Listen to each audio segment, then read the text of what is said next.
Simon King. I have no marketable skills of any kind. I have no ability other than perhaps some sort of flesh-colored paperweight. I'm useless. I mean, I love it. That's the thing too. It really is for a living. It's not a job. It's something I have to do to keep going. I feel like, to me, the first time, I mean, I've been a performer since I was 7 years old, I've been an actor, but the first time I ever did stand-up, it was, my world changed. First 20 years, you're like, I don't know what I want to be. And the last 20 years, you're like, I'm a potato. So that time in the middle is the good stuff. Don't give up your life for pieces of paper with numbers on it, okay? Well, when I started stand-up, it was in 2000, and that was really kind of a very big dip in the stand-up comedy in general. And this was before people were really filling arenas. This was before there was people like Dane Cook and Larry the Cable Guy and Russell Peters. I mean, this was when comedy was just, you basically had Seinfeld and George Carlin and a couple of people like that. In the beginning of 2000, that system went away because the reality TV, the system changed and everything. So it was really at a down part for comedy. Comedy clubs were closing up. It was kind of like the end of the 80s boom, although the boom before hadn't been that big.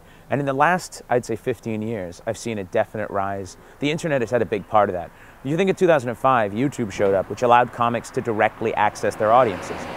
I know you're like, thank God the white straight male living in Canada is here to tell us about the troubles in the world. Yeah, I know. I know by being in this room, we're the 1% of people on the planet that has shit. You live in a great country. You know how you know that? You're not on fire right now. I don't know. Like, they have a legitimate problem. I couldn't imagine. I was asked to do shows in Africa. How am I going to sell my self-righteous, indignant white guy rage in Africa? How am I even going to do stand-up comedy in Africa? Hey, how's everyone doing tonight? My brother was eaten by a leopard. My feet hurt every day, but please tell us of your problems, fat man. Like, I understand it. The Vancouver comedy scene is good because there's a lot of comics of very different styles, which is important, and it's one of those places where there's a very high standard of stand-up. So it really makes us all work very hard to kind of stay, you know, on the crest of the wave, so to speak. I'll talk about my kids for a bit because if your lack of applause was anything, you really want to hear about my children.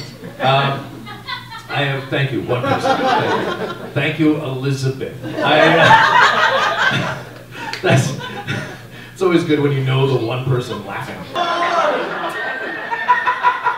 My whole set tonight is just telling jokes with people yelling no more. God, that's good for the confidence. Okay. I'm gonna leave you with this. We live in a planet where people are begging for money on YouTube. They're going on YouTube and go, if you guys could PayPal me $1. Sell the camera, moron. What's next? A homeless guy with a sign that says, follow me on Twitter? Is that what's next, really? I don't even know what a homeless guy's Twitter would be. It'd be like, drugs, drugs, hashtag hash. Like, I don't know. And I know the only difference between me and a crazy guy is this microphone. You take the mic out of my hand, you put me on any downtown street, I'm just a guy walking around going, pretty girl falls over, throw shit at people, dick worm! You give me a microphone, it's an entertainment option. My name's Simon King, good night.